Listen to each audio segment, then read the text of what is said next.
너무 늦기 전에, 그리고 심각한 간 질환이 진행되기 전에 간에 독소가 과도하게 쌓이고 있다는 위험 징후를 포착할 수 있어야 한다. 우리의 간은 몸에서 가장 중요한 장기 중 하나이다. 피부 다음으로 몸에서 두 번째로 큰 장기이며 기본적인 건강 기능을 채워주는 역할을 한다.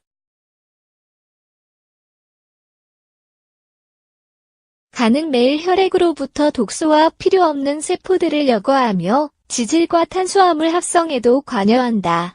또한 비타민 A, D, E, K 등 신체적, 정신적 건강 유지에 기초적인 성분들을 보관한다.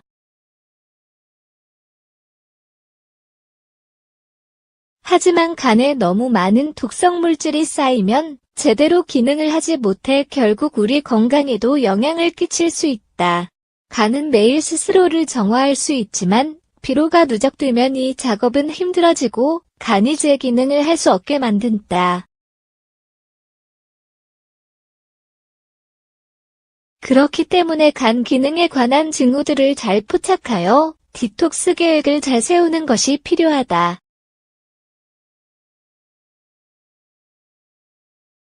아래에서 간에 독소가 많이 쌓였다는 9가지 위험 징후를 소개한다. 1. 소변과 대변의 색깔 변화.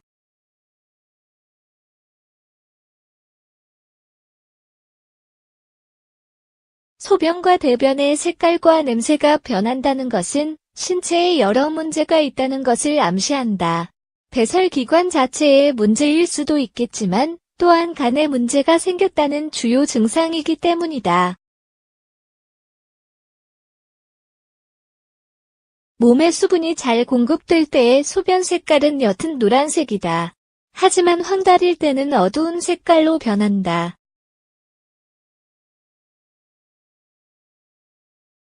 또한 간에 노폐물이 많이 쌓이면 대변 색깔이 아주 옅거나 검은색으로 바뀐다. 2. 경련과 복부 염증.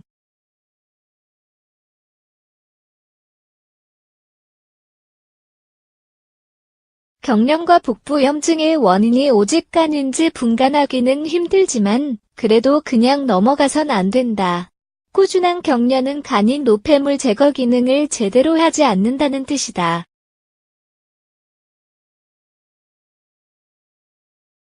또한 가스가 항상 동반되는 복부 염증을 꾸준히 겪는 것도 일반적이다.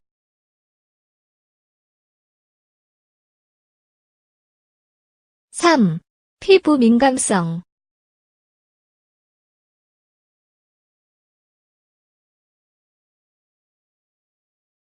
간에 노폐물이 쌓이면 항상 피부에 증상이 나타난다. 이유를 모르는 간지러움, 자극, 건조함 등이 간에 독소가 쌓인 것의 결과가 될 수 있다. 수분 크림을 바르면 증상이 호전되지만 문제의 원인은 몸 내부에 있기 때문에 곧 재발한다.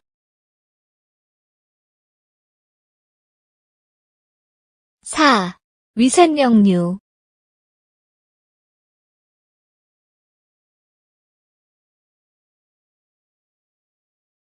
위산역류는 소화기관, 그리고 간과 연관이 있는 질환이다. 대부분 좋지 못한 식습관과 특정 영양 성분인 경우가 많지만 간에 독소가 쌓여도 위산역류가 발생할 수 있다. 이 글도 읽어보자. 위산역류를 예방하는 8가지 팁.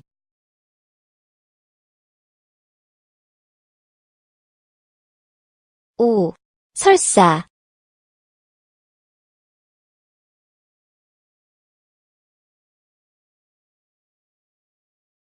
설사는 특히 간과 쓸개와 관련이 많은 증상이다.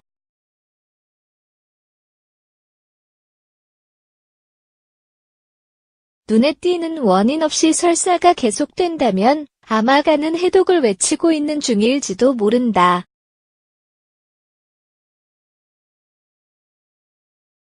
6. 만성 피로.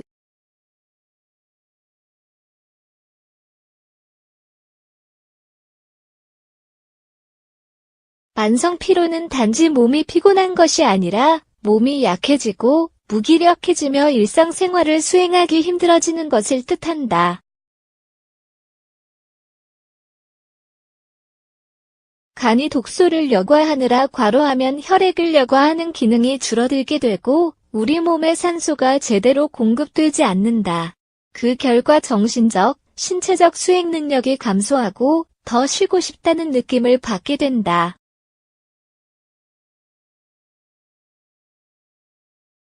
7. 갑작스러운 식욕 감퇴.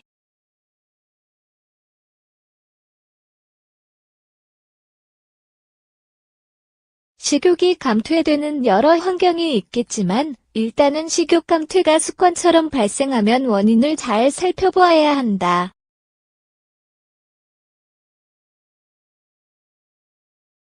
누군가에게는 식욕을 느끼지 않는 편이 더 나을 수도 있다. 하지만 며칠이 지나면 이능 영양 부족 등 여러 부작용을 일으키게 된다.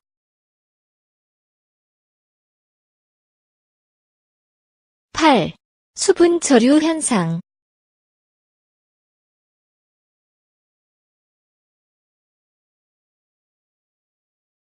수분 저류 현상은 신장 문제가 있는 사람들에게 흔하게 일어나지만 간 문제와 연관이 있을 수 있다.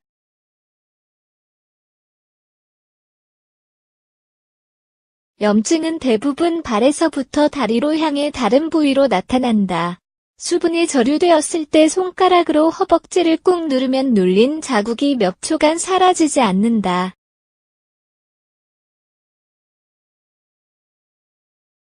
(9) 황달.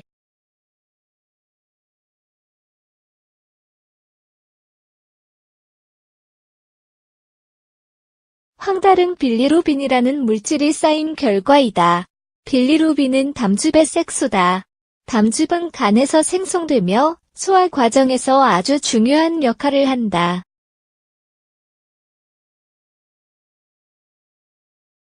간이 혈액으로부터 독소를 걸러내기 힘들 때 빌리루빈이 혈류에 쌓이고 있는 피부의 색깔을 변화시킨다.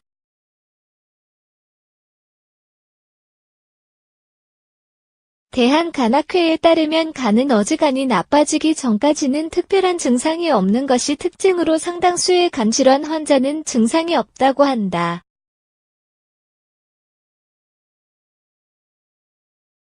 따라서 최근 피곤함이 심해졌다고 해서